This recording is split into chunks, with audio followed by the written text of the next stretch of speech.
I'm going bald though. Me too.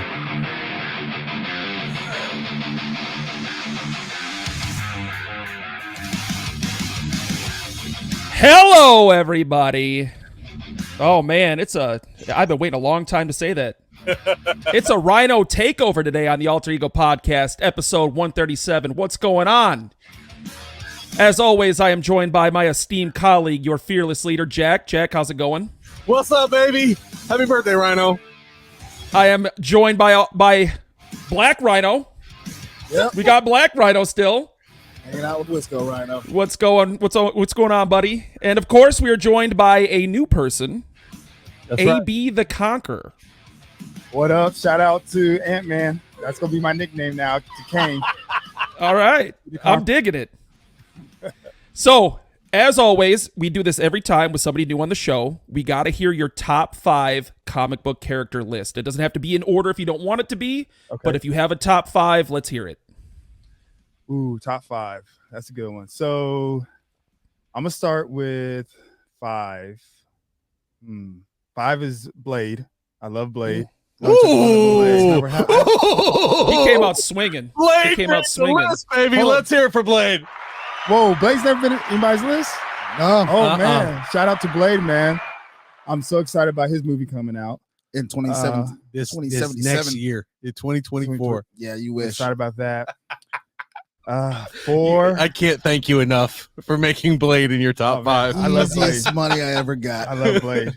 Me too. Me too. 4, I'm gonna say Wolverine. I love Mhm. Wolverine. Okay, all right. 3, it's gonna be my man Spider-Man. Love Spider-Man.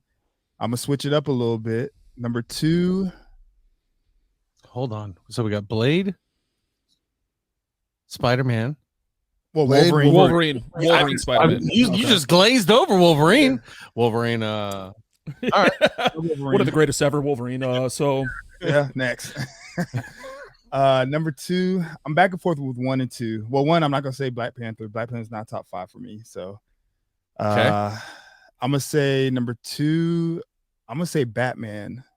oh, Oh boy. oh. Batman's had a lot of contention on the show. I love Batman. Okay. What do you love about Batman? Bro, really? During Black History Month? Come on.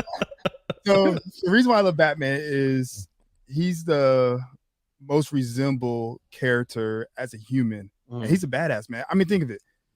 Billionaire. He's a rich freaking He's already unrelatable Martial- to everybody on this show. Yeah. like he kicking by his ass. I mean, I love martial that. arts. I do love that. I mean, the women love him. I mean, who wouldn't like that's the closest we can actually be. I mean, probably won't be a billionaire, but let's say this too for Batman. He is on the doorstep, right? Like if Batman had like, let's say the super soldier serum, instantly he's top tier everything. oh yeah, Yeah. no doubt. Yeah. Right? No, The fact- I can't disagree with that. The one thing that's holding him back is that he's just a dude. Yeah. But all right, so we got all right. Let's recap. Blade, love the Blade. inclusion of Blade, Wolverine, Spider-Man, Batman. Now this is you're going 5 through 1.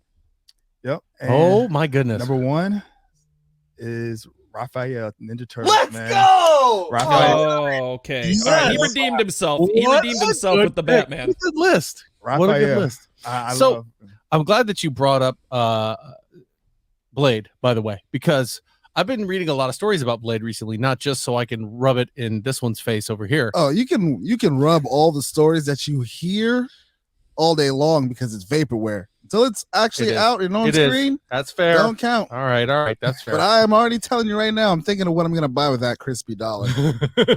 You better share it to the Instagram. I think I'm gonna buy some crypto or something with it. Okay. Let's There you get go. rich. So you can get a quarter of a share. Yeah, let's Got put a Bitcoin with that dollar. That'd be like 1/70,000th of a share. So they've been talking about Blade, and we just had Loki, right? Yeah. You know, recently in terms of the MCU, recently we just had Loki, but they said, you know, they're talking about the power level of somebody like Blade might be exponentially higher than we thought it would originally be because of that kind of throwaway line in Loki that dealing with demigods is we've put down titans, we've put down who else does he say? I don't know, but he also mentions where vampires. Yeah.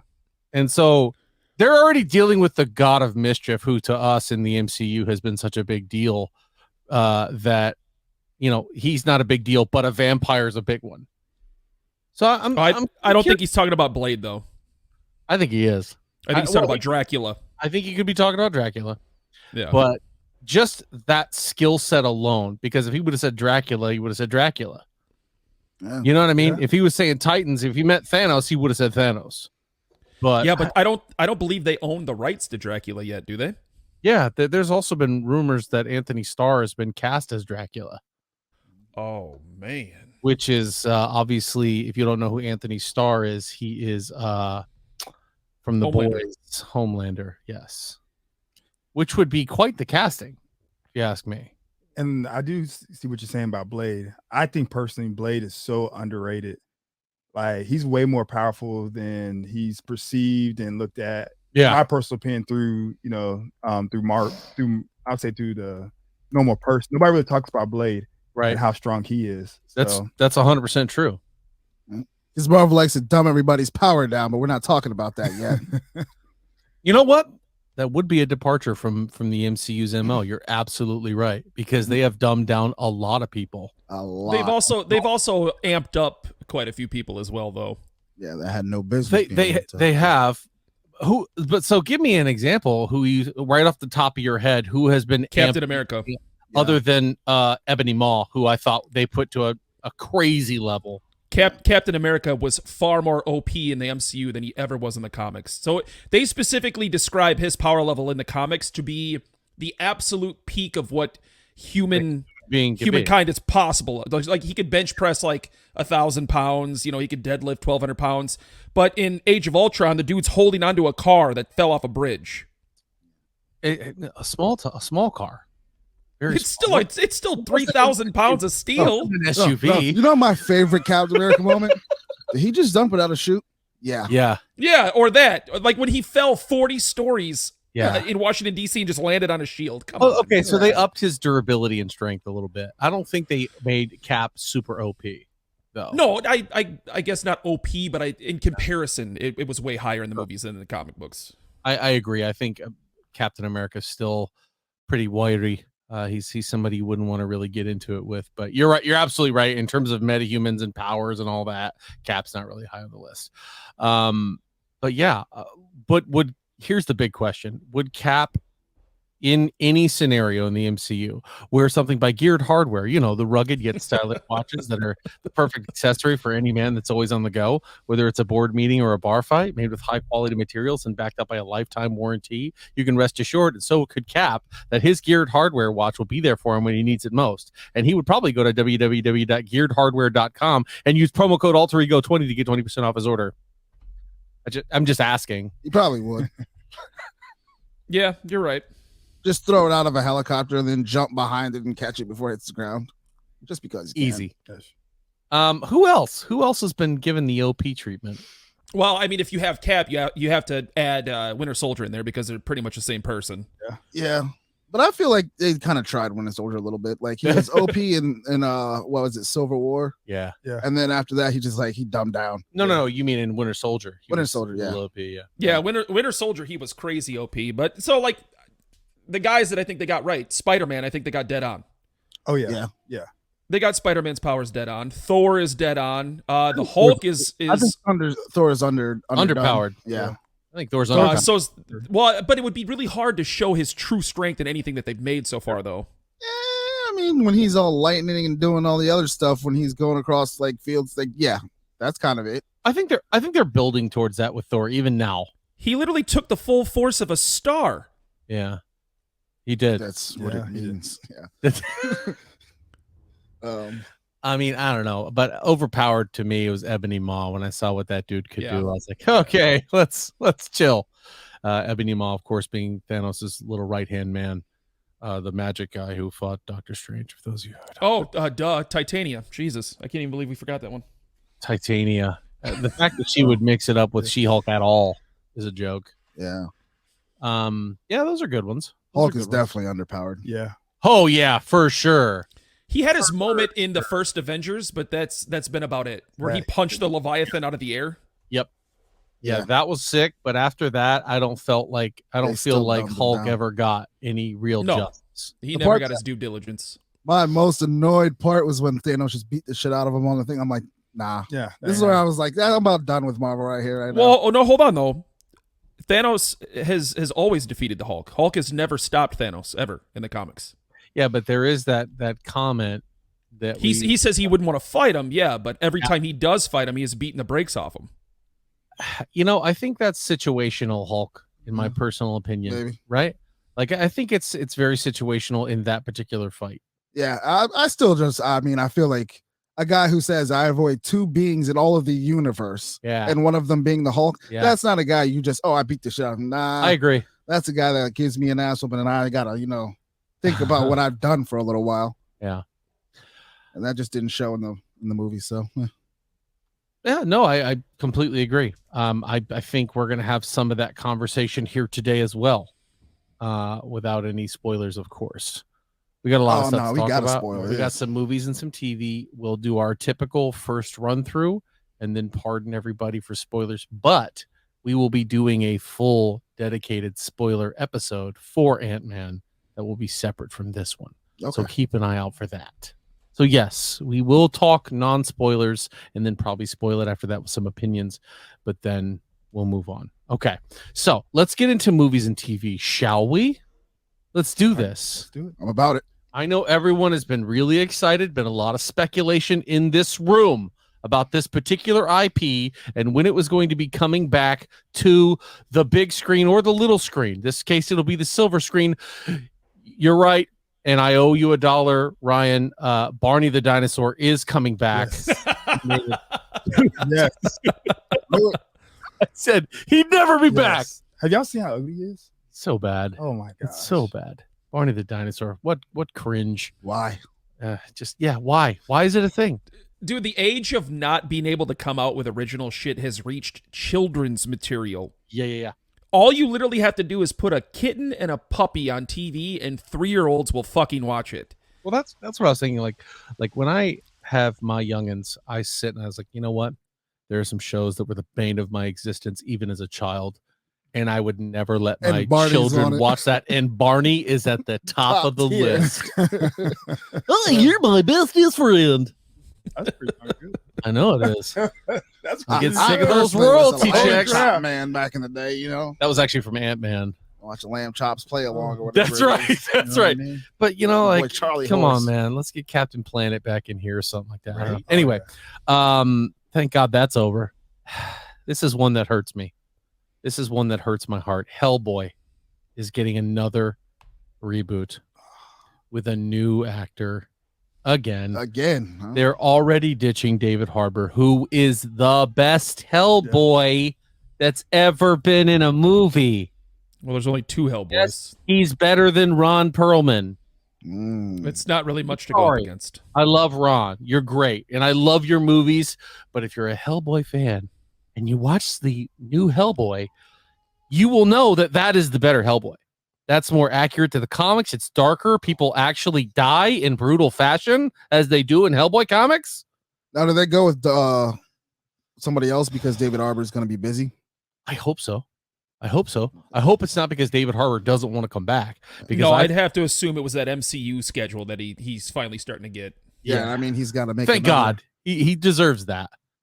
And I think he's got to make Violent Night #7 too. So he's gonna be busy. I don't know, boys. Would you take the Hellboy solo ride over an MCU schedule? No. I'm a Hellboy guy. Hellboy's on my list, and I would say no. I would take Red Guardian. Oh yeah. This just goes back to the conversation we've had probably 3 times now, where this is going to be the bane of comic book movie existence. Where it's not the MCU that's going to saturate the market. It's not the DCU that's going to do it. It's going to be these shit reboots that nobody really cares about outside of the diehard Hellboy fans like you. And they're going to be roped in with all the other comic book movies that are Marvel and DC and all the other good stuff. So it's just painful. I mean, I'm not gonna lie. The very first time I saw Hellboy, I didn't realize it was even a comic book movie. Right.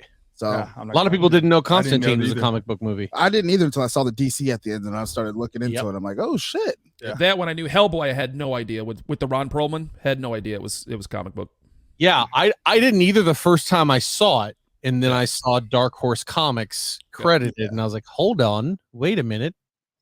I'm excited. I can't even think of somebody right now that I'd be like, they'd be a good Hellboy. I just can't.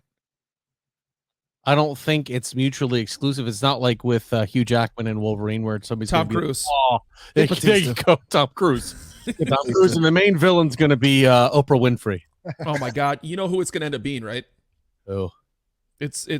Go ahead and get your Mahala comments out. Oh, the no, Rock. no. Man, No. gonna play Hellboy. I swear, It's gonna be awesome. We're not Gonna be going to raising see hell. Hellboy drinking Terramana and telling people that they need to work out in their cheat days. Anyway, I'm moving on. Nope. It's way too early for a rock rant, Aloha. and I don't want to either. 'cause Aloha. He says. Aloha. Oh my goodness. We're talking about somebody that Ryan loves though. John Wick. John Wick 4. Has it got a trailer yet? Yes, it No. does. Oh, it does? Saw it in the beginning of Ant-Man. Oh. I didn't Yeah. have it. I didn't have that I didn't have that either. What the fuck? Oh, I had Guardians 3. I Yeah, had that Shazam, Fury of the Gods. Yeah. Didn't have that. Oh my god, what's the other Flash? I had 65 million? Oh, I had 65 million. 65. 65. I had that one too. Yeah. Now here's my question: is it different previews depending on where you go? Like Promoters? AMC, Yeah. So. Regal. Yeah. I went to Regal. Because I saw John Wick 4 on Black Panther Forever, and I went and saw it at Regal. Hmm. So That's Yeah. actually that's a really good question. Probably is. Yeah, It's I probably went to not an AMC. mutually exclusive to the picture. It's more to the theater, I would imagine. Yeah, I went to AMC and I saw it and I was in there. Well, that's got to be a part of the marketing budget is paying theaters to put their previews in the show, right? Sure. could be. Gotta yeah. be. That's a good question though. I never thought about that. Okay. Live action How to Train Your Dragon coming in 2025. So is this an Avatar remake? Part Right. set It's gotta or be. whatever. So Mike? I'm all right with this. I'm actually gonna watch it. I'm not gonna even lie. How to Train Your Dragon was a phenomenal movie, man. It's a good movie. Yeah. What was that? The only thing I can't stand about that entire franchise is Jay Baruchel's voice. I can't handle it. Yeah, you don't like him at It's all. just one of those that ticks in the back of my brain. The movie looks great. The concept, I love it. And then I hear his voice and I'm like, okay, I'll be leaving. It's like Fantastic Beasts. I want to love that, but Newt Scamander is just such a bitch. I don't even know who that is. And I'm sorry. He's a big fan of the show. I just didn't like the way you portrayed Newt. Okay, just forgive me. He is so timid and shy. It's like I just want to punch you just because I have to. Yeah, right. It just I didn't. Yeah, not for me. Here's one that is for me.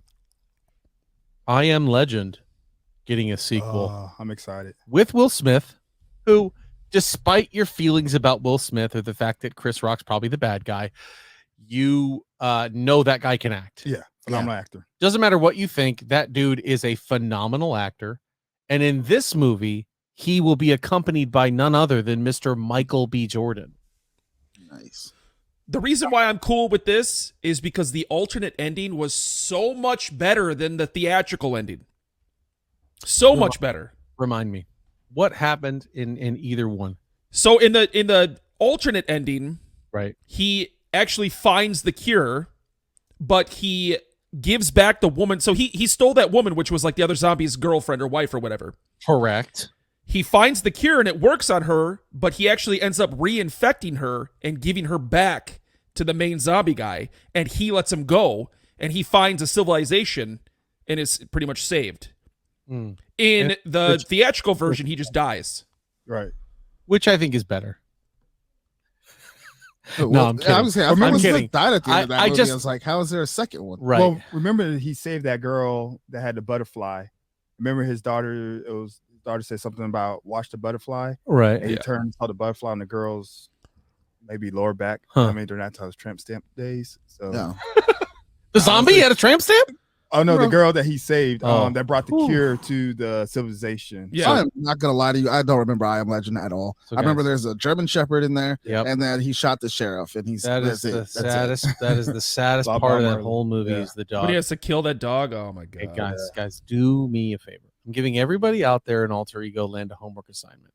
Okay, as we often know, a lot of these movies are based off of older movies, and I just so happen to have seen the movie that I Am Legend is based off of. It's starring Charlton Heston, and it's called Omega Man. It is the most dog shit bit of movie you've ever seen, and it is so fucking funny. It is very comical. So in the old movie with Charlton Heston, they're not zombies. They're kind of like albino werewolves or whatever or not werewolves, vampires, okay. and they talk. Oh. And I forget the main one's name, but he talks like this. And when Charlton Heston comes in, he tells him, "You have the stink of oil and electrical circuitry about you." And I want to know what electrical circuitry smells How like. old is this movie? It's very old. It's Charlton You Heston. said Charlton Heston. I just know it's old. Yeah, I'm like, 52 years old. Seriously, I know I am teasing this movie, but you have got to watch it and then go watch I Am Legend and just see how did they get this from that? Anyway, very good, very cutaway scenes of Charlton Heston crawling towards a suitcase after he supposedly takes off in a helicopter that you never see leave the ground. And then you hear a crash in the background and you see him crawling towards it going, vaccine. It's so good. It's so good. You got to watch it. Anyway, that's my rant for Charlton Heston for today. But I'm excited. I think Michael B. Jordan, this is a good project for him because Will Smith is a really good actor. And I haven't seen much from Michael B. that I'm like, oh my God, he's fantastic. What? You better put some respect on Michael what's the B. one Jordan's he, name. I haven't seen it. That's the one that I've heard that I need to see with the train station. What's Train that Station. one? Oh, Fruitville Station. Yeah. Fruitville Station. that's a That's phenomenal the one that I've heard I need to see. You got to see that. Once again, going back to Um, all the creeds, I guess. I hear yeah. he's pretty good in creeds. He's Sorry, not. You lost me at Rocky. He's not good in all the creeds. I don't know, man. I think he has incredible talent as an actor, as an entertainer. I just don't think anybody's ever really challenged him to be that guy. And I think Will Smith could get that out of him. Will Smith or Denzel. Well, it's like what RDJ did to Tom Holland. For sure. Yeah. Will Smith is up there. He's one of the best actors out there. Yeah. So, I mean, I think if anybody could get it out of him. And still, Oh, watch The all Wire. right, we got to too, hear it. man. Let's hear it. Watch What The else? Wire. Just Murphy. I totally forgot Just about Mercy? Just Mercy. That's a good one. Yeah. Okay. I'm trying to think. What's the one with Keanu Reeves? Him and Keanu Reeves. Baseball one? Yes, the baseball one. Was it Hardball? Oh, Hardball. Hardball. Yeah, I forgot that's a good that's one. him. There he was. Yeah. Yeah, It's a baseball movie. That's why I Yeah. didn't see that. No, that was good. Don't hate on baseball, man. Come on. You know I don't like baseball. I'm just saying that's why I didn't see it. I much prefer playing than actually watching it or watching any. Oh, that's the one sport I could watch for like 12 hours straight. But you know, This guy could play for 12 hours straight. Yeah, just about. Not Ryan, AB. This guy right here in the camera land. Now, I would say this might be the movie that might break his career, like open. Like I think personally, what's the one with Will Smith and his son? Where's The spaceship wreck. No, his it's real based off a real story. Remember, he was like Oh, homeless. Pursuit of Oh yeah, Pursuit of Happiness. Yeah, I think that was that opened his up- son? Yeah, Yeah. that was his son. Yeah, that was Jaden. That was Jaden. Yeah, That was real actual son. son. I think that movie opened up Will's career. I think that was his breakthrough Really? movie. I think Think so? personally. I think it was Independence Day. Yeah. Well, think of it like that was Or the one Bad movie- Boys one. Bad Boys really broke his acting career open. That's when- I think what he's trying to say is for like the drama role though. He didn't Right. really have any drama roles until Pursuit of Happiness, He really and that's saw- when you saw the Sure. extra depth out of Will Smith. He's right. No, I agree with him. Pounds. He's had 7 pounds was after. Is that Yeah, after? that was after. Yeah. Yeah. hold on. He had Listen, a bunch of them listen. before He that. didn't have to cuss in his raps to sell records. That Okay, is true. so let's move on. What I do, to so get- fuck him and fuck you too. Yo, that's a great album, by the way. Was it? So Eminem reference at Really style? No way. I think that's a great. That's actually a good 24 album. for- 40? Do you in fact get jiggy with it? Yeah, I do. No, no, no, no, no. I'm Hey, I glad still do the somebody dance. does. Okay, let's get into some gaming news. Not much, and then honestly, DC had nothing for me this week. Nothing to talk about, but it is pretty heavy on the Marvel side. So let's get straight into some gaming. Hogwarts Legacy. We've been talking about it last couple days. Ryan, who said he didn't want to get it because it wasn't multiplayer. Apparently, there is a fan-made multiplayer mod coming to the game. Now, I think it's going to start in PC, and I hear it runs like shit. and if it works and it comes to the console, we might get our boy Ryan on a broomstick. Highly doubt it because I hear it runs like shit. First off, Really? yeah, I hear there's a lot. The of game problems does with not. It. The game No, runs the game doesn't. incredibly. But the mod, they hear the mod messes up a lot of different things. But I also I don't like Harry Potter to begin with. Liar. So to run around and just I don't know. Dude, I'm it's a- one of the biggest games I've ever played. I have a buddy that said he loves it, so I'm That's what I'm gonna saying. consider getting it. What It's I might phenomenal. is I might take you It's guys to single the player, living though. room after this just to give you a glimpse of what the Harry I don't Potter's care. all It's about. single player, so I have zero. Just wait till you take that wand out and you start beating the brakes off a bunch of goblins with it, dude. Not to Oh, mention, Ryan, I might get it then. for the kids at home, I know they probably already know, but AB's new 'em. You don't like single player games. How many hours did you dump into Breath of the Wild again? You can even be conservative. Well, let's see. I played through it 3 different times, so Conservatively. we'll go with like 300, 400 Okay. hours maybe. No further questions, Your Honor. By the way, for those of you that are doing the math, that's almost a month. Yeah, prosecution rests. Hey, that was wide open and it's Zelda, so it's something I actually like. I don't really care about Harry Potter, so for me to sit there and I have to really care to play a game single player, as you should know. Did you like the dialogue out of Link in this It was one? awesome. I know it you was great. did. I know you did. My He man, doesn't say a damn word. stoic. Stone Cold didn't say shit. Never does. What I would love is for one main protagonist to be like Stone Cold Steve Austin in their later career. Anytime a line of dialogue comes out, what? What? I'm about it. I said I need you to get the what? And then then he just stuns stunner him him, and has and then the just goes quest pop up. I had a beer, Flies away on a horse. I had a tequila, then a vodka, Yep. That's then my a glass of wine. Oh boy. I was raised by a single dad and Stone Cold Steve Austin on TV.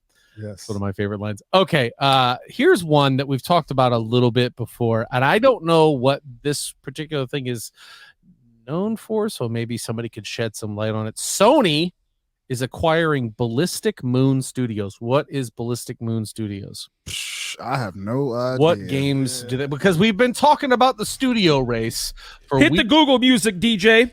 Let's do it.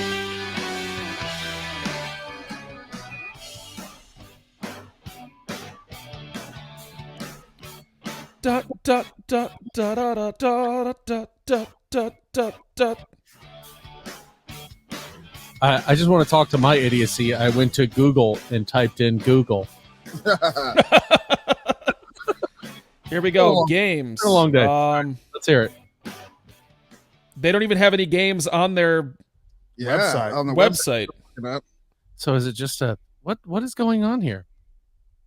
Oh, I mean, are they one of these? Are they one of these? Because it Like was a secondary companies.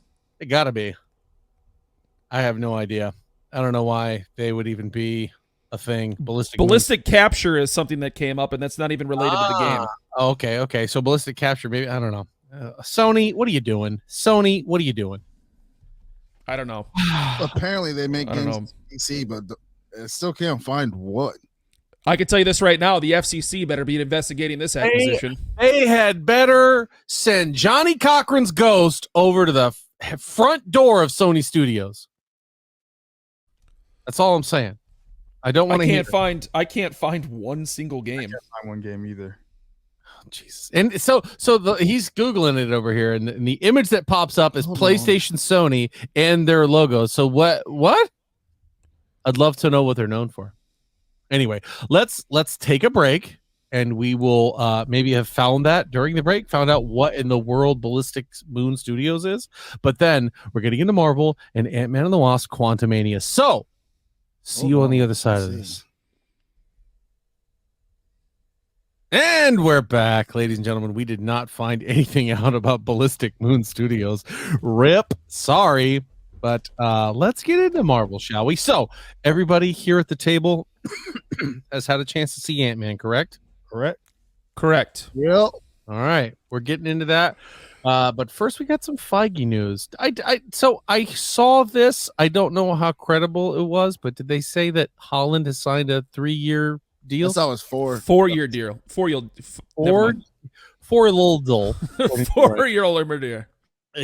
He signed a 4-year deal. How many pictures? That's at least 2, right? Well, he's got to be in at least Kang Dynasty and Secret Wars, but they're also doing a 4th Spider-Man movie, so it's at least 3 films. He doesn't have to be in Secret Wars. Yes, he does. No, he doesn't. I know why you're saying he does. 100%, I get that. But this is Disney Plus. I don't think. Oh wait, no, I'm thinking Secret Invasion. Never mind. Yeah, Secret Wars. Yeah, the movie.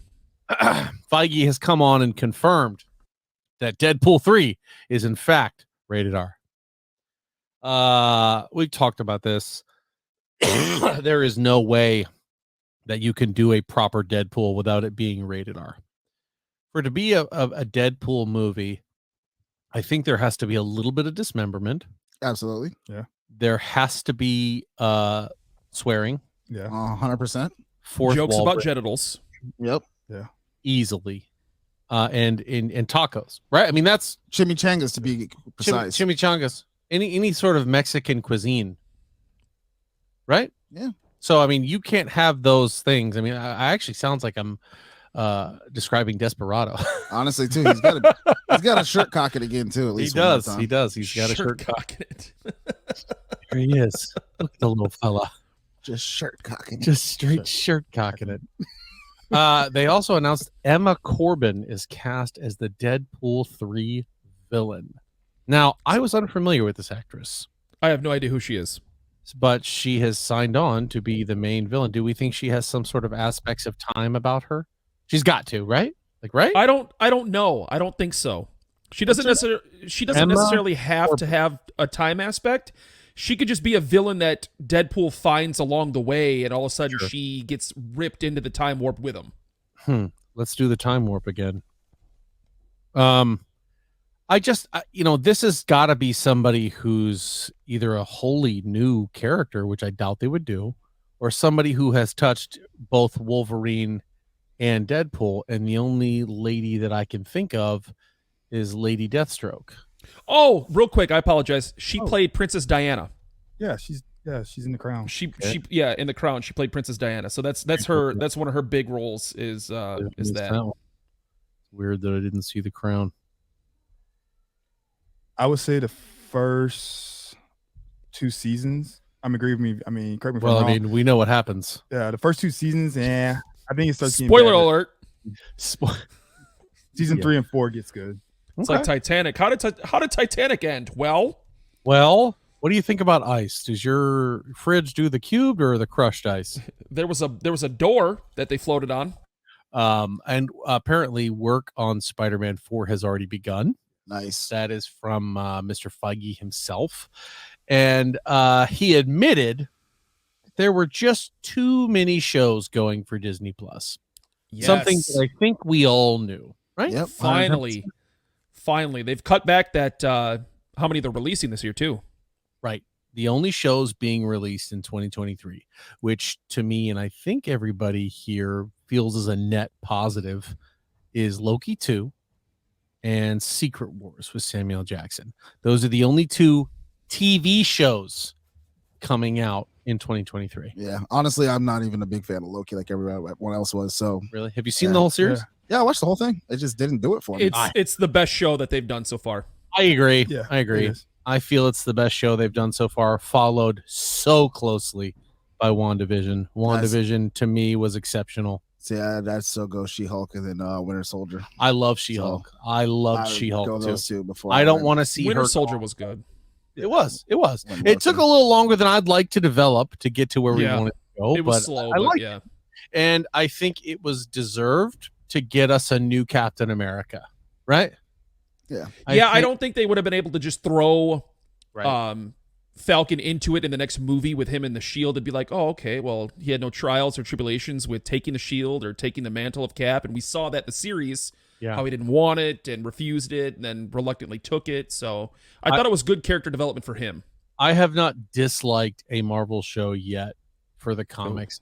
I'd say Hawkeye, for obvious reasons, Hawkeye being my favorite Avenger, was probably why I liked it so much. And the little nods, Lucky the Pizza Dog, and things that other people, might not know about. I freaking loved it. I thought Hawkeye was bad, man. I thought Miss Marvel was not great. Not great. See, and one of the things I wanted to bring up is like we have all these movies all those series that he's given us. Literally, when it comes to the movies, there's only one that you've needed to see, and that was WandaVision. Yeah. Why are we watching all this extra stuff up until today? Up until this week, you're right. Loki was like this week, you're right. But I think once I watched Ant-Man, it put everything in perspective to Loki. I actually went back and finished. I went back and watched Loki again. There was some nods to Loki in this movie for sure. Yeah, especially the last episode. But it's still that part, like big time. I don't feel like I needed it. You don't feel like you needed Loki? No. And I could still watch Ant-Man. I think that was a two-part thing with Loki, right? It was like he was pushing the story forward in a major way, and more so than any other property except for maybe Ant-Man, Quantumania has done. So that show pushed everything forward the most. WandaVision definitely contributed, but everything else so far hasn't had an overreaching impact. Would you agree? Well, I think that's one of the things that Marvel does on purpose, though. I think they purposely set the shows up to where you don't have to watch them in order to follow the movies. Right. Yeah. And that's the difference between what DC is going to attempt to do when they start getting their media up and rolling is you're going to have to watch the other properties in order to follow along. Yeah, we talked about that in the DC episode, is that everything is going to be canon, and everything, whether it's animated or whatever, is going to be something that has happened. So it's going to be very interesting to see what happens there. Speaking of waiting to see what happens, Patrick Stewart hints that Magneto and Professor X, Sir Ian McKellen, are not done in the MCU. Secret Wars. Geriatric Wars. How old is Patrick Stewart? They're both in their 70s. Yeah, they're both older gentlemen. Oh man, not in a state to be believable superheroes. Actually, the only other thing I could think of that they could be in is Deadpool. Because we've talked about the premise of Deadpool where he's going back in time or going forward in time, whatever, and killing off all of the properties that Fox is no longer in ownership of. I mean, it could be there. And let me tell you, if they did, because there's a comic run that everybody should check out called Deadpool Kills the Marvel Universe. Now, there's always been a so-and-so kills the universe, but Deadpool in particular has done it twice. And if they did a Deadpool Kills the Fox Universe style movie, oh my God, would that be amazing? That would instantly become one of the biggest movies the MCU's ever done. Yeah. I mean, first of all, you got Ryan Reynolds and Hugh Jackman back. Now, if they seriously go there and kill the entire Marvel universe, like, he has to get creative with guys like Thor. But he does it. It's a great read. You should definitely check it out, especially how he kills Professor X. That's a lot of fun. So I like the way he killed Thor, to be honest with you. I thought that was awesome. Yeah, me too. It was it's a comic book, but it was unbelievable. Yeah. Again, right? All right. Well, we could talk about the comic. I mean, how many people are going to be spoiled by that? Sure. No, we can. He takes Pym particles, and Thor throws his hammer, and as it's coming back towards him, he blows it up like 100 times the size of the normal hammer, and it crushes Thor. Nice. And so another thing is Professor X tries to go inside of Deadpool's mind to subdue him and goes insane. Oh, nice. And I'm pretty sure that's how Deadpool kills him. And he's just is by him trying you having fun in there, buddy? Right, exactly. Like, Professor X is looking for reason and memories and shit like that. And basically Deadpool's there speaking to him, if I'm not mistaken. A little bit of a nod to that in Doctor Strange, Multiverse of Madness. In what? Professor X went inside Scarlet Witch's mind. Oh, yeah. Sorry. I thought you were speaking directly to Deadpool. No. He went inside her mind and she kills him there. Which is very believable. for Yeah. Scarlet Oh yeah. Witch. Yeah. And by the way, if you guys think Scarlet Witch is dead, well, come on. No. Come on. What are we talking about here? There's no chance she's dead. Zero chance. Zero chance. And this next subject matter is going to talk a little bit about that. So, without further ado, we are getting into Ant-Man. Non-spoiler at first. Let's talk a little bit about the non-spoiler risk of them. Oh, go ahead. Before that, I found out what Ballistic Games is actually known for. Oh shit! Here we go. I'm actually on the edge of my seat. So what it is it's guys who used to be a part of a studio. I forget which it's exactly called. I had it right here, but I closed it down. But they're the so they're part of a bigger studio. Supermassive. That's what it was. Supermassive Games, who made Until Dawn, and a lot of those guys left and started their own studio. So now that's what Ballistic.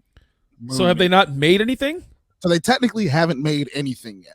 They just the people who made Until Dawn, and they. So it's like if notable studio execs who made reliable games left and started their own studio, company. That's exactly and then what were happened. acquired. The head of Gotcha. development, whatever, started his own thing, and that's what Ballistic Moon is. So you know what? Ryan and I are going to start our own podcast, and we're going to sell it to Spotify for $100 million. Let's do it. There you go.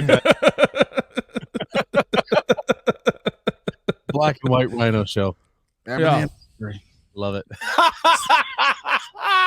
AB, let's start brainstorming now. Yeah. You guys ain't going to beat that. You guys ain't going to beat that. We already own the rights to Ebony and Ivory. 100%. We got this. Okay. So without further ado, let's get into Ant-Man, shall we? Let's talk about overall thoughts. Like it? Didn't like it? Okay. Let's go into didn't like it before we dive in, because with Ryan's doing the let's get into it, I'm worried. So I want to wait. No. Let's let the birthday boy decide. Let's do this beforehand, just as a forewarning. Okay. Even though we're going to try our hardest not to spoil it, we will not. If you don't want to know anything about this movie yet, then pause now. Yeah. But I can finish it and then rate and review 5 stars. Yes. But yeah. Okay. So initially, I was disappointed. No. This is a do you like it? Do you not like it? You didn't. So this is a 2-parter. I didn't like it at first. Okay. Now that I've gone back and looked at some things that I may have missed, read some theories, looked at some other things, it has potential to be a lot better of a movie than what I first witnessed in the theater. Okay, so now here's the thing, though. To me, if you have to go back, and Ryan look couldn't at even wait. things, He couldn't even wait to be called on. That doesn't make the movie good. Like I'm not disagreeing. His post, like AB, that's why AB's on the show. I saw his post and I was like, oh, I gotta have this guy's opinion on here because I gotta know what really. Because me and you talked right afterwards. Like, yeah, we ended up in another chat because you asked me to rate it, and we did. Ebony and Ivory is real, guys. Like, I won't. It's a real thing, dude. We've been talking for like the last 3 days about this movie. I'm not even kidding. Yeah, it's really gonna happen. So I'm like, I'm not gonna do it because I don't like to spoil it for anybody. But let's just say the wife had to nudge me a few times as I was snoring at the theater at 12 o'clock in the afternoon. Did not like this movie. I don't want to say that that's a shocker for me to hear about you. All right, let's go to our esteemed guest, Mr. So wait, Rhino, you're official. If you have to give it a yes or a no, what is it? Right now, no. Okay. AB, let's hear it. Absolutely yes. I loved it. Okay. I loved it. Now, me personally, I look at movies like this. I look at movies like, okay, what are they made for? And like, if this movie is setting up for something else down the road and it does a good job setting it up, then I'm great with it. So like, for example, I think all of the Thor movies except for number 3 are horrible. But I think they're horrible. What? This man cannot be trusted. Hold up. But like, but you think Dark World is bad? Oh, horrible. Can't be trusted. I think it's the worst one. But see, for me, the man with the most controversial opinions on this show brought this man on. But so, all right, let's hear it. The thing, like I said, I loved it, Ant-Man. Now, if you ask me, overall, is it one of the best Marvel movies compared to all of them? No, it's not. But for what it served for its purpose in the MCU universe and how I can see what's going to happen down the road. I think it was a great movie. That's going to be the snippet, by the way. So And my man was phenomenal. You know, shout out to Black History Month. I keep forgetting my man. Jonathan Majors. Yeah, Jonathan Majors. He deserves a freaking Oscar. Not for this movie, but you're right. You're right. He was phenomenal as what his Kang was. Yeah. Okay. All right. My turn. Let's go into this. This was the tale of two movies, because for the first half of this movie, I felt exactly what Ryan and Rhino are experiencing, but I walked out loving this movie. You owe me a Buffalo I nickel. thought it was so good. What do you mean? I bet you a Buffalo nickel he would love it. I owe you a Buffalo nickel then. Damn. Yes. I loved this movie. I did. Actually, so the exact words that were used in the Ebony and Ivory chat were, I will bet you a Buffalo nickel that Jack's opinion is the exact opposite of ours. Oh, man. I don't know if that's good or bad, but there are definite reasons for why I liked this movie. Now, to me, what makes a good movie is elements to the character who the movie is about, Ant-Man. And what we've gotten out of Ant-Man so far, this was a typical Ant-Man movie. Does it miss a lot of elements? Like our guys, the crew, not being there? See, that was a big thing for me too. No Michael Pena. I did like that. I didn't like that. I did not like that Michael Pena and the crew, T.I., and my boy, the Russian, were not involved in this movie. But I just, other than that, I loved it. I thought the first half of this movie, I would have called this the worst MCU movie not named Eternals. The first half of this movie, I would have come in and said, this is Dog shit. Possibly the most dog shit Paul Rudd thing I've ever seen. But the second half of this movie more than made up for it. And I think everybody in this room cannot say that Jonathan Majors is not the reason this movie is so. He was good, man. It's Jonathan Majors was redeeming phenomenal. quality. If you don't like this movie, it doesn't matter. Jonathan Majors he's a knockout, and I'm so happy that he was, because so what's coming from him. Anyway, go ahead. This is gonna explode off my chest. So we're gonna do it. Don't spoil anything. Small spoiler alert. No, don't spoil it. I gotta do it. Segment. No, we got a spoiler segment. We're not doing it. So let's talk about other things about the movie. Then you let us get into the spoilers. So okay. Didn't like it. What didn't you like about the movie, Ryan? All right. So first off, it just felt like Ant-Man 2. Like they were just continuing it on. Gotcha. And then I swear to God, if somebody would have popped up with a fucking what do you call those things? Wow, can't even think about it because I'm not a Star Wars guy. But lightsaber? Yeah, somebody popped up with a lightsaber and did whatever. I'm like, oh, it's a Star Wars movie. Because that's what it felt like to me. It felt like a bad Star Wars movie. Star Wars had a baby with Guardians. I got big and I'm like, Star Wars vibes from this movie. Like, okay, yeah, I can see that big time. And then to me, like nothing really happened in this movie. I'm just watching it like, okay, so they're back in this thing. Obviously, you know that she knows what is it, Kang from the beginning when he shows him, and let's see. Wow, I had articulated this so much better before, but it just didn't move me, bro. Like it was boring. I felt like nothing really actually happened, and it was just visual that they were trying to go for. Nothing like, okay, bro, we've already seen all this before. We've been to the quantum realm. What is it that Kang's gonna do? And then the whole Kang fight at the end, that just whole other thing for me. And I'm just like, all right, so here's what we'll do. I love that because I completely agree.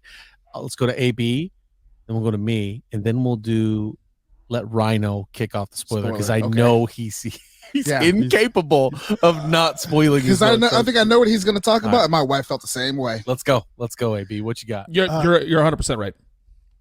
I mean, okay, yeah, I can see your point of the crew not being there, but did they have enough time to include the crew in the movie? See, me, I didn't think so personally. I honestly thought they could have all been there from the beginning. and like having some kind of dinner, and then they all end up there, and that would have been funny as hell. I see Michael Pena. Hey, what do you want me to do with this or something? You know I what mean? still think that it would be an Academy Award-winning piece of film to have Michael Pena recap the entire MCU with original actors doing the. I swear to God, if Thor had a Michael Pena line, Hemsworth would crush it, and I would be on repeat in my house. But go ahead. Sorry. Okay, but see if I can try not to spoil it. It's harder than you think. Yeah, isn't that's it? the other part of trying to talk around it without spoiling it. I think personally there was things answered that I didn't know watching it about the quantum realm. When Hope's mom, Janet Van Dyne, yeah, Janet Van Dyne. Yep. So like, played by Michelle Pfeiffer. yeah, she's Catwoman. but like I think there was a lot of questions answered, and that's why I like to hear like, oh, that makes sense. I like the fact where I can go back like, oh, that makes sense. This makes sense. Oh, that's what they mean by that. So I saw some things in the past that I watched that I didn't have a full answer for, and then there's things, and like I said, I watched Loki, and then that connected. Loki is like, okay, that's why Loki is there and everything. And then down the road, I'm like, oh shoot, I'm excited about these freaking Avenger movies. For sure. So that's why I think it was great. Now, like I said, is it the greatest Marvel movie? No, but I think it served a purpose and a great connection to to a lot of things that I can connect to it now. Okay. That's why, and then I think the writing for this movie was not great. No. Let me tell you something. There's a forbidden word from now on, Marvel, one that you shouldn't use anymore, and that's quantum. Yeah. Stop saying it. Find something else. Find another way to circumvent it and explain it, because you just keep saying quantum, and at this point it pisses me off. Now, I agree. They did try to focus on a particular character. I felt a lot more than they should, and it just, the first half of the movie just doesn't click for me. I was sitting there getting freaking heated. Like, what are they doing? Why is this the person they're choosing to focus on? And there are characters in, no, not for me, not Cassie, but there are characters in this movie that have at this point earned the shot to be in the sun and have good character development and be much more a part of a team than they were, and they were absolutely slept on. And I'm going to wait for the spoilers, and if I could say it right before you start, Rhino, I would appreciate it. I'll say this real quick. It's kind of like what's the point of Wakanda for both Wakanda movies, Black Panther movies? I mean, they don't move the story. Yeah, I like them, but they're just there. They don't move the story. Yeah, so that's why I liked Ant-Man. Like Ant-Man does, 100%. as you said, like move the story. So like Wakanda Forever is like, okay, like, but I have a feeling if we had Chadwick Boseman, Wakanda Forever would have moved the story. Oh, way better movie. It'd been a different movie, but it still kind of did, because it's their way of replacing T'Challa. Now, don't get me wrong, it didn't move super forward, but you also know that vibranium's in other places. Now it's got Riri.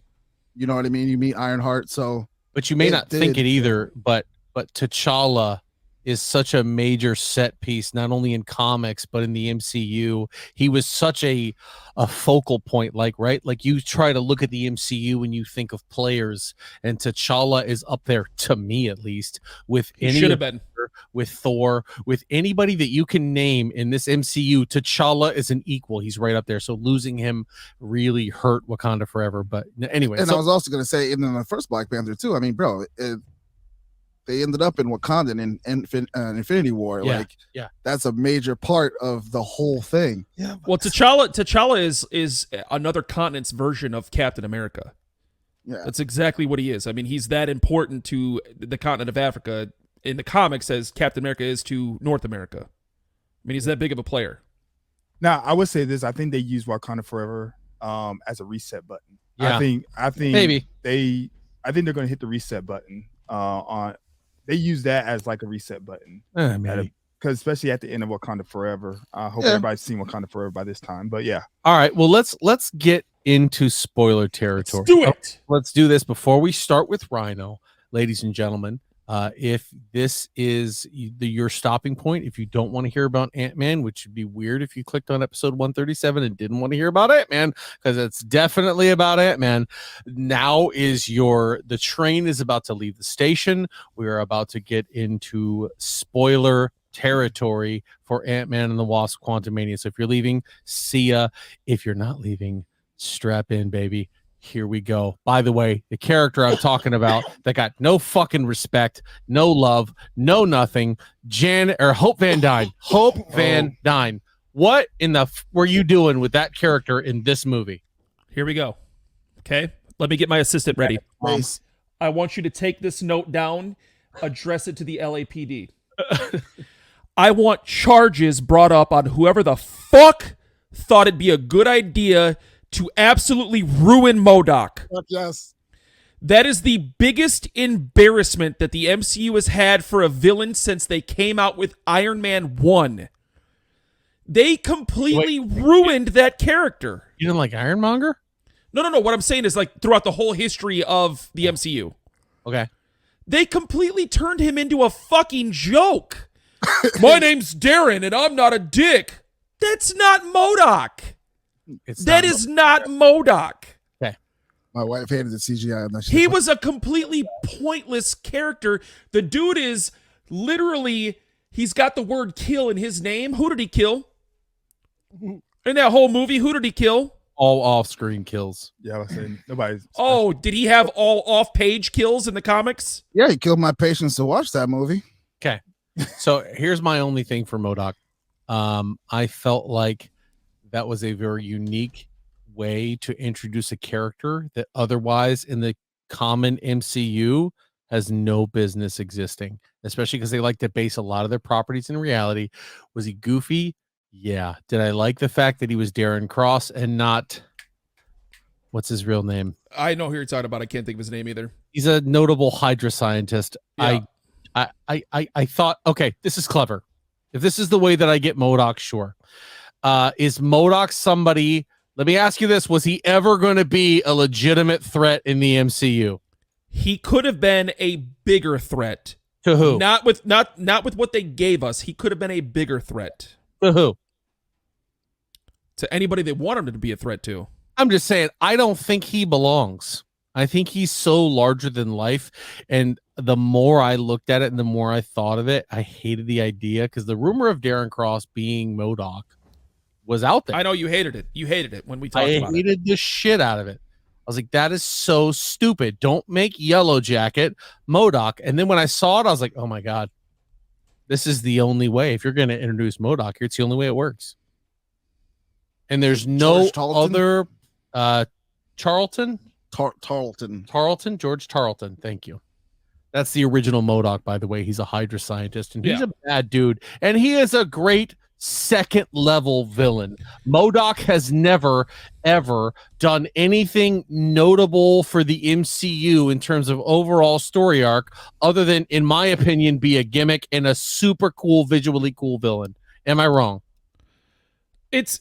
The thing that pisses me off about him is that they turn him into a joke. Like, if you wanted to use him in this fashion where he's a secondary villain, he's not going to have that much of an impact on the movie, that's fine, but don't turn him into some sort of comedic relief. But this is Ant-Man. And he was an AIM scientist. They had him...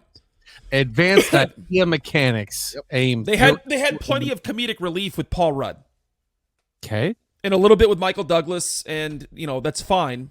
But... I don't know. First of all, the CGI wasn't that good either. First of all, I don't know how you make that good CGI, but Michael Douglas owns the best line in this fucking movie, by the way. I'm going to one up that too. Go ahead. Michael Douglas owns the best line in this entire movie. I laughed my ass off audibly. Holy shit, that guy looks like broccoli.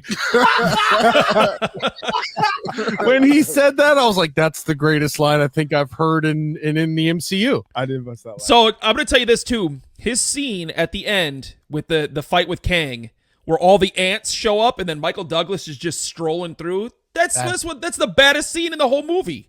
Baddest. It's so so good. Michael Douglas is fantastic in this. But okay, so I'm going to get into my gripes with the movie. First of all, why do you spend close to an hour saying him? Like, you're so fucking scared of saying Kang the Conqueror. Yeah, I It's didn't like that Kang. either. It's this dude. I need to tell you about him because he's bad as shit. He is somebody who could kill all of us very quickly. But instead she goes, I don't want to talk about him or him. I was like, get the fuck over it and just say his name. See, that was one of my big things too. That was like, bro, why that don't was you really annoying.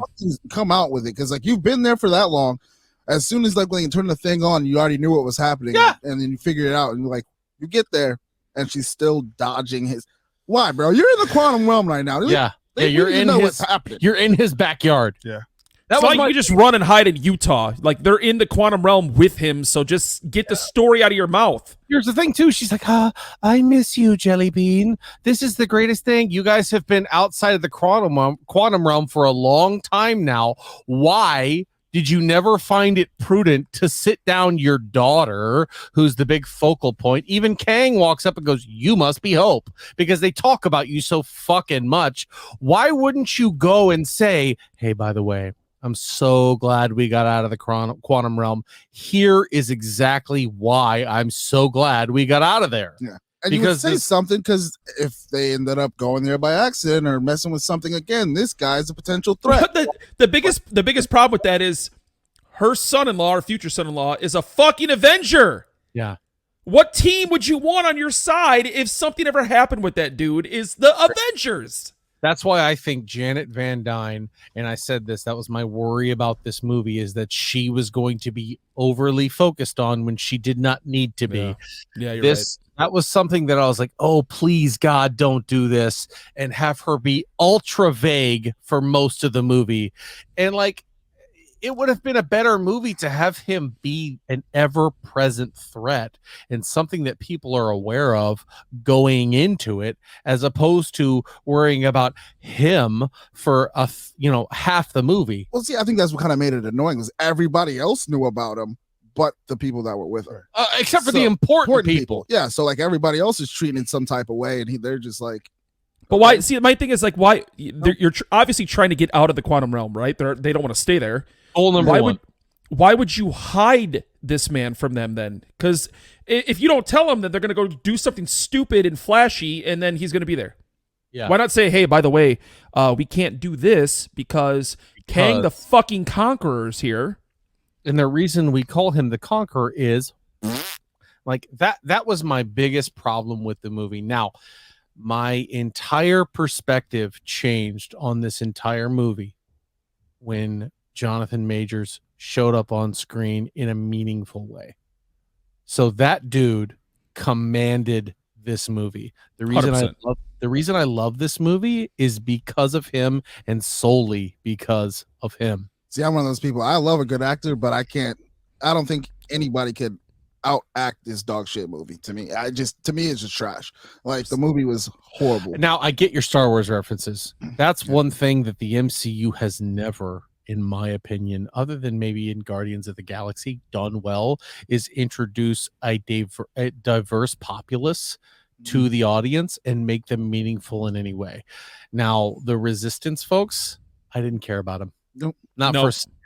Why would you? For they a were just single people second that showed up. Exactly. To me, they were secondary, so they shouldn't have been focused on quite as much. They could have all died. That wouldn't have given a shit.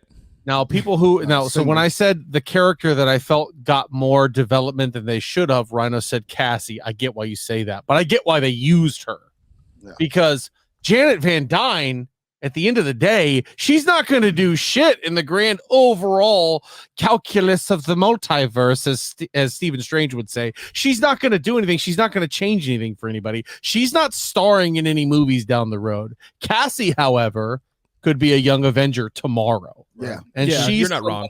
Who has a direct connection to an Avenger, and they have to show her cutting her teeth and trying to do the right thing. So them focusing on Cassie, her performance, it's going to be subjective to whoever looks at it. I thought she was okay, but I liked them putting her in more serious situations than just being Scott Lang's daughter.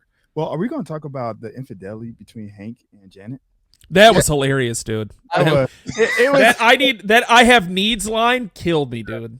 The I have needs line killed. I was like, they literally just, I won't say encouraged, but they just literally just put it out there like they did. freaking They infidelity. did. And you know what? It was funny. And they were okay with it. It was funny to me that Hank was like, you know what? It was 30 years. Yeah. 30 years. So, but he did follow it up with that line though. Like there was one chick. Oh, what happened? She wasn't you. So he did follow it up with something pretty good. You baby. Now I mean that Janet getting her freak on in the quantum realm, dude. with Bill Murray. With Bill Murray. Wow, How about Bill. the fact though? How about the fact like somebody who said no? So they talked to Michael Douglas about Ant-Man 4, and they said, "What do you think? Do you think you do Ant-Man 4?" And he goes, "I'd do it if Hank dies." Bro, I get you. I get you. Your character has had the start, the middle, the end. We've seen as much of Hank Pym as we need to. The only thing he needs to do is tell people how to make Pym particles, and his character is officially no. Honestly, he answered that because he might die.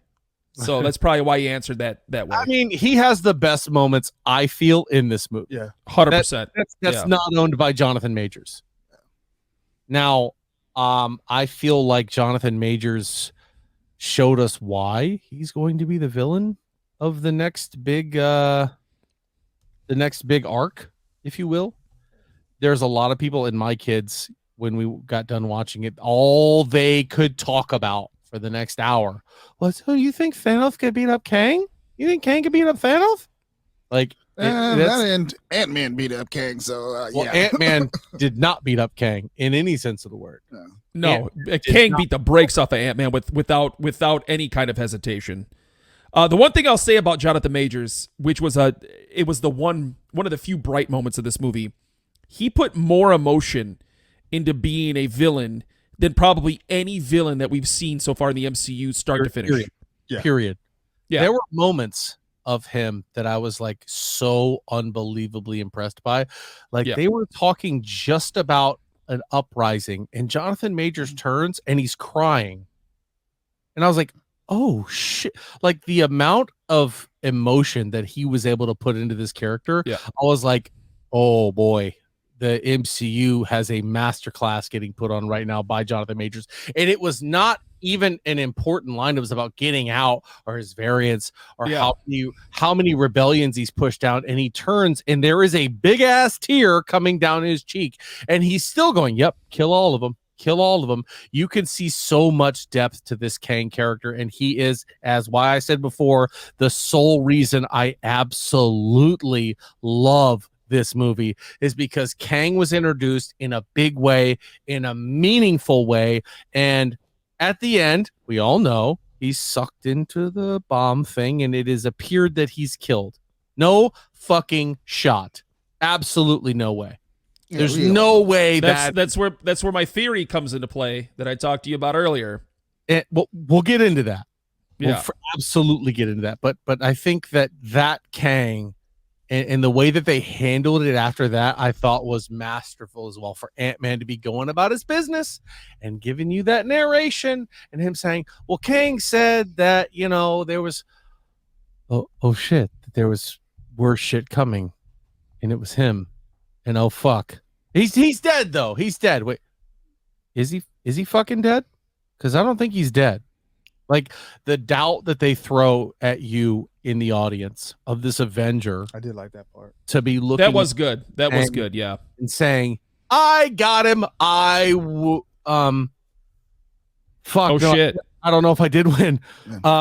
And you could see the look on Paul Rudd's face of, you could tell when he said that he instantly was thinking about going to find Hope and jumping back into the quantum realm and making 100% sure Kang was dead. Oh, trouble. Yeah. Oh, trouble. Yeah. I feel like that Kang, even though he deals with adversity in this movie, and it looks like he's getting beaten, I think it looks like that because he's in the quantum realm. I think that's why it looks like that. I think that's why he has any sort of weakness whatsoever, is because he's in the quantum realm. Well, And that's the one thing that is giving me hope about this specific Kang is the cutscene that we saw. Spoiler alert again, just to be 100% safe. Yes. Two cutscenes at the end of this movie, by the way. So the one cutscene that we saw where it was, three Kang characters talking to each other. They walk out and they're in an arena filled with Kangs. No, they are very important. Yes, they're very important Kangs. Yes, they are. But they walk out into an arena and it's filled with Kang variants. Yes. The one that we got in Ant-Man was the one that was banished. He was the one that was exiled to the quantum realm for a specific reason. And I feel he is Kang the Conqueror. Yes. So that's why I would like to believe he's not dead. And we've already heard rumors about how Kang is going to be the big bad in Secret Wars, where if you've ever read Secret Wars before, it's not Kang the Conqueror, it's the Beyonder. So I think this is the way they make him the Beyonder. The multiversal power source that he was sucked into is what creates him as the Beyonder, and he comes back, and that's the big bad Kang we have in the following movies. I don't agree with that. I don't agree with that they're going to go the Immortus route. I don't think they're going to convolute it and confuse people by. No, we saw Immortus in the cutscene. That's not Immortus. That's what I was gonna say. Well, Beyonder. Sorry, the Beyonder. Yeah, I don't think they're going to make him the Beyonder and try to make that any sort of weird thing. I think I see exactly what you're talking about, but I think they're not going to try to confuse any audiences and make him anybody else. I could be wrong, but the three that they show, two of which immediately are recognizable for comic book fans: Immortus, who's the dude with the big goofy hat, and my personal favorite is Rama Tut. He's the dude who looks Egyptian, and that is the first iteration of Kang that anybody has ever seen in a comic. That's the first Kang the Conqueror. He shows up, he gets beat by the Avengers, and goes back in time to be a pharaoh and rule all of time as Rama Tut. So I think with those characters having been addressed, I don't think people are going to realize how much of a threat they're looking at when they see the Council of Kangs. But the problem with that is this: you spent an entire movie building up Kang the Conqueror. Yeah, and now he's dead.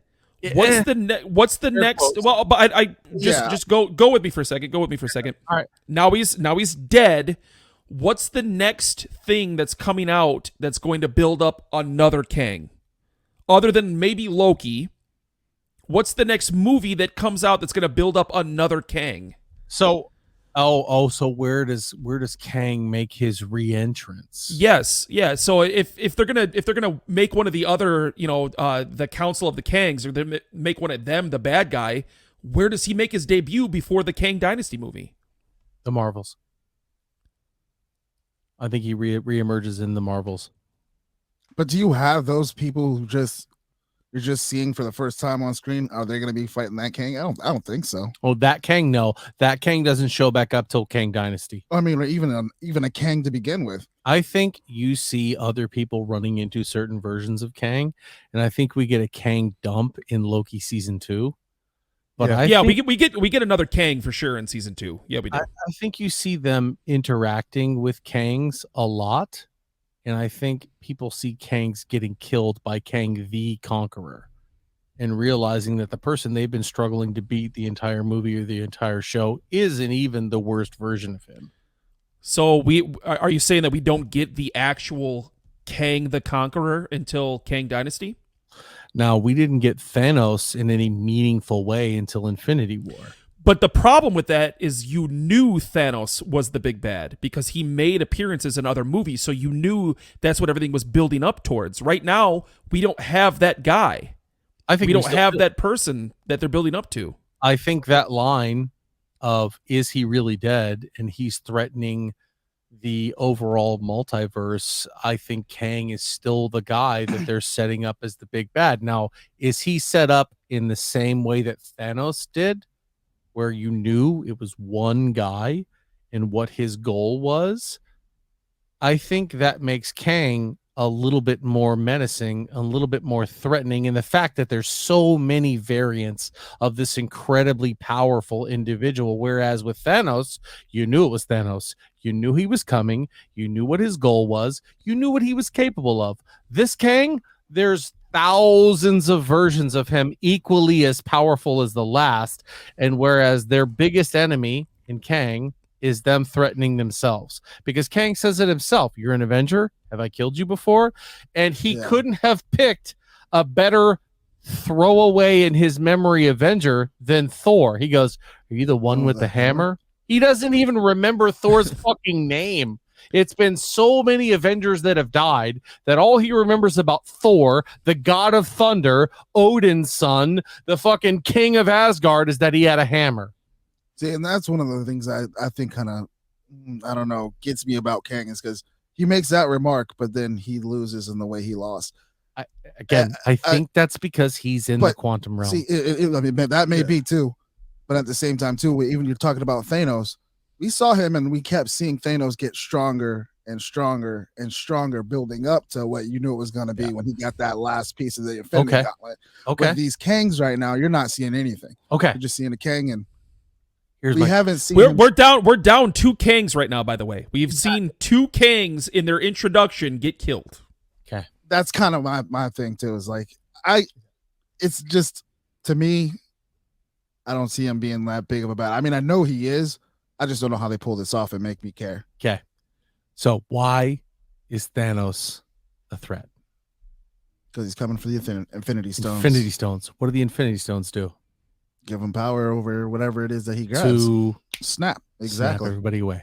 That's what you're fighting towards. So that Thanos, I mean, without the gauntlet, without any stones, you don't even get fucking Infinity War. He gets his ass beat by the Avengers without the gauntlet. Oh, am I fair to say that? Yeah, 110%. Oh yeah. Okay. So that is the catalyst. The gauntlet is what he has to have to get the stones to snap everybody away. That's what makes Thanos such a big threat. The thing that makes Kang the big threat is his neurological space chair. That's what allows him to control time, space, movement, all that. Did he have that in the quantum realm? Yes. No. Yes, he did. Yeah, that was, yes, he had that, but it was depowered. He didn't have it powered up. Yeah. Okay. So Thanos without the gauntlet is still Thanos, right? Or Thanos with the gauntlet and no stones. So essentially, you got Kang with his gauntlet and no stones in it. That was his big thing. Yeah. Was to go ahead and get this chair powered the fuck up. That's what he told Janet. Hey, listen, power the chair up and time is not an issue. You will be fine. I'll take care of you. I can drop you off where you left your daughter. You'll be fine. Time is silly. Let's get this chair powered up. And as soon as I get this chair powered up, I'm out of here. And so he never gets the chair. He never gets it powered up. He never gets it working, but he does go down to the resistance fighters and delete them like he's clicking and dragging to the trash bin on his computer. And the only thing to stop him is the superpower Ants. of ants that can lift, what, 1,500 times or 500 times their weight? So he fights an army of them and they win, and he still survives to come back and fight Ant-Man. That's all without the chair. I shudder to think that Kang with the chair powered up is a much more formidable foe than any Thanos. Didn't she? It powered up the first time, and then she realized what he was going to do, and then she took it away from him. See, that's another loophole in the storyline, is because she got his chair powered up, and they never explained what happened when she left. Oh, yeah. So the situation is I know exactly what you're talking about. You're correct. She has the power source getting ready to be pushed into the chair. Yeah. It's going. So that thing goes in. If you've seen Kang's chair, it's seamless. Yeah. So that power source doesn't sit out, because what kind of fucking design is that? So she was getting ready to put it in. Yeah. And the power source is in her hands. And Kang's like, okay. I see where you're thinking. I see what's going on here. Just push the power source in. I think that is the one step that we aren't going to see as quite as important as when he gets out And when he gets out of where he is, which is he obviously got thrown into the little engine that powers the chair. See, that's where I disagree, though, because she even specifically says in the movie, she says, when we got it powered up, that's what gave him his suit back. Okay. So his suit, he displayed the power with his suit by controlling literally anything. He was levitating Scott. He was levitating Cassie. You mean to tell me that he couldn't have stopped her from putting that power source in with his suit that he was wearing? I was like, she's a human. You didn't even tell me this guy's supposed to be all powerful. Couldn't make a human just give me the thing. Yeah. There's your problem. She's a human. So is he. He's a human. He's a guy. Yeah, remember. But he is he's one of the smartest human beings that has ever existed. So he felt the need to impart that conversation with Janet. Now, if Janet was a throwaway character and not somebody who had gotten him to that point, he may not have a moment of discussion with her. If that was one of the fucking quantum realm folks that's getting ready, he may go, okay, you're out of here. But Janet is the reason he's alive. So you're talking about it's the writing, the writing. So that falls along it depends on who's writing the story when we talk about people's powers, people's storylines, stuff like that. All right, I can buy with that. Janet in no point is a threat to Kang the Conqueror. In no way. That's kind of where I'm like, this guy, that's what I'm saying. That's one of the things that they're the throwaway levels of power of people. And it's because I'm like, bro, that's a human. If that would have been Thanos would have snapped his neck. Boom. Done. Well, I also think that she knows that she's no threat because remember she said she was hiding from him, running away from him. Smart. She was staying away from him much as she could. If she was even on the same level, she would have been trying to killed him. Yeah, I get it.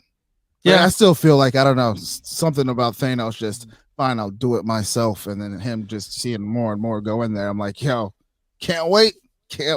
You're right. I think that Ant-Man could. I think it's going to end up being better than what it was in theaters. I think they have a lot of making up to do in the future productions that we get. Now, if the future productions come out and they shed a little bit more light on Ant-Man and they give a little bit more development with Kang the Conqueror, then sure. Ant-Man's probably not going to be as bad as it was. But what we were given on screen, I did leave disappointed. Yeah. I could see why you think that because a lot of people have these expectations of how these movies should go, right? And we know we have the unique pleasure of knowing some of these stories before people going to watch them, right? Yeah. So we know how some of these are supposed to play out. People who don't know how the story plays out are going to be like, holy shit. I don't think it works because I don't know much about Kang the Conqueror. But you've watched almost all of the MCU productions, though, so you're going to get an idea of how it's supposed to work. That's what's kind of cool. Within the first 10 minutes of the movie, I know exactly how this movie's going to play out, and it played out exactly the way it was supposed. It did, and I'm like, there's just nothing. It wasn't surprising. First 10 minutes, that's a bit early. Bro, like you didn't see them go into the quantum realm, him fighting Kang. And from the trailer, I knew they were going to the quantum realm. I didn't think you could literally see all of that just happening. I didn't think we were going to win the way they did. I feel that Hope is the most underutilized character in this entire movie. 100%. She deserved to be the co-main. She did. And she played the oblivious protagonist. Yeah. What do you mean, Mom? Okay, I guess I'll just go along with it. They didn't give her any meaningful character arc in this whole story. What did they say about her? She was successful. She followed Ant-Man. She saved his life. That's it. Yeah. It's literally called Ant-Man and the Wasp. And the fucking Wasp. Yeah. That's the one part about this movie, other than I felt this kind of shoddy writing about it, that genuinely pissed me off. Because that's oh, go ahead. I'm sorry. Go ahead. Evangeline Lilly is a fantastic actress. She's great. Ant-Man and the Wasp is one of my favorite MCU movies of all time. Yeah, that was good. The reason is because it shatters all your expectations of what a superhero movie should be. You're allowed to have a partner. They're allowed to be okay. Not everybody is 100% a super evil psycho villain. They were able to work with Ghost, and Lawrence Fishburne's character is like, no, this isn't going to work. I'm not going to be a part of your plot if you harm the little girl. Do you understand? And Janet, and she's the focal point of getting her that whole time, but Hope is the other piece to Ant-Man. And that movie, I was like, fuck yeah, it's so good. That's what made it so good to me. And then you take her away in this movie, essentially, and have her take a backseat to Michelle Pfeiffer's throwaway backstory. See, that's why I thought Cassie got too much development. I thought she got too much attention because some of that attention Cassie got could have gone to Hope. And they could have spent 5 minutes in the beginning of this movie explaining Janet's backstory and focused on Hope, Cassie, and Scott, who are the 3 biggest parts of this movie. And like I said, I thought it was a fantastic movie because of Jonathan Majors. I agree 100%. Okay, Paul Rudd. He's great. He's Paul Rudd. He did exactly what you expected him to do. Yeah. The only thing heard about Michael Douglas. Michael Douglas did exactly what you thought he was going to do. None of us expected Jonathan Majors to be this good as King, though. I did. I hope so. I hoped he would, but honestly, my expectations of Jonathan Majors' performance were much lower, and this is no disrespect to Jonathan Majors, but they were much lower than what he... Yeah, that's exactly why. Unbelievable. Because he's black. Yeah, and it's Black History Month. Oh, that's right. I was actually saying that was the thing that actually made me most excited about Ant-Man before, once I found out that Jonathan Majors was the guy playing Kang. Because I didn't realize that was him beforehand watching Loki and the other shit. But after watching The Harder They Fall, I was like, yo, this guy can... Hey, by the way, old boy beefed up after Loki. Yeah, he beefed up after Loki because he's playing Creed's opponent. He's playing Creed's opponent, and I think he's doing Mike Tyson biopic. No, it's another movie. He's playing a bodybuilder, which is another reason why he yoked up. Okay, keep it up, Jonathan. Yeah. Somebody get my guy all the egg whites he can find. Yeah, that dude yoked up big. Yeah, I love Jonathan Majors. I think he's fantastic, and I dare say the way they're approaching Kang as opposed to approaching Thanos. Great job. Don't make him this overarching bad guy that everyone's just afraid of and prepping for the whole time. Get him involved.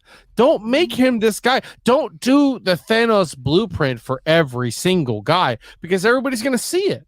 Yeah. I can agree with that. I want something different. I don't want there to be this overall bad guy. I want my bad guy to struggle a little bit. I want him to not be the ever-present. But then again, when you know for a fact, after watching this movie, watching Kang get the upper hand is a big fucking deal. Because he's going to look at somebody like Cassie and go, no, I'll kill her. You don't think I will, but I'm about to kill her just because I feel like you're going to do something reckless. So once he gets the upper hand, he's not going to give people the opportunity to do what they need to do. The only thing I'll say about that real quick is this. They can't keep killing Kang off every single time he shows up. Agreed. It's gonna get old. It'll get old. Watching him die and then watching a new version of him come back and then die, that'll get old quick. And it'll make a powerful Kang less believable. Yeah. That's kind of where I'm at. Like, that's what I'm saying. I kind of want that. I want a threat level that feels more than Thanos. You know what I mean? Like, Thanos was like, oh shit, bro. Like, how are we gonna do this? Especially after he snapped half of the motherfuckers away. You're like, fuck, how do we beat this guy? Oh, wait a minute. Why am I starting the music? Because it's over, baby. There's another song that we have to end the show with. Is it? Happy birthday to you. Happy birthday to you. Happy birthday, dear Rhino. The white one, let's be clear. Happy birthday to you. Oh, my goodness. Ladies and gentlemen, thank you so much for tuning into episode 137. I give the floor to Rhino. Thanks. Thank you.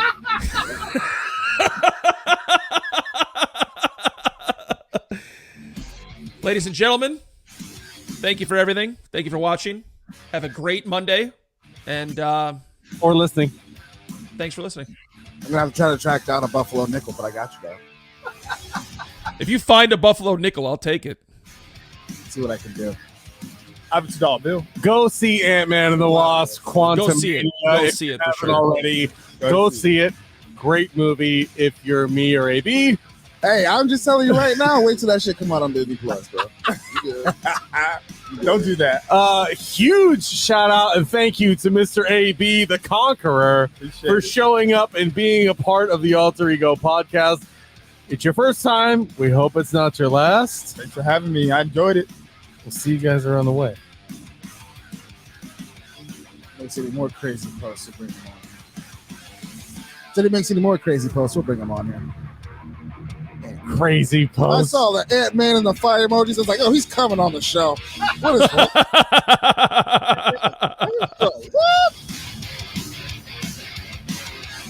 MODOK was interesting, but I felt like it was meaningful. I don't know. There was nothing to him. Yeah. He had a fat head and a small ass. That's was MODOK head as a He character. was head cocking it. That's some Show. He was head cocking it. He was oh, fucking God.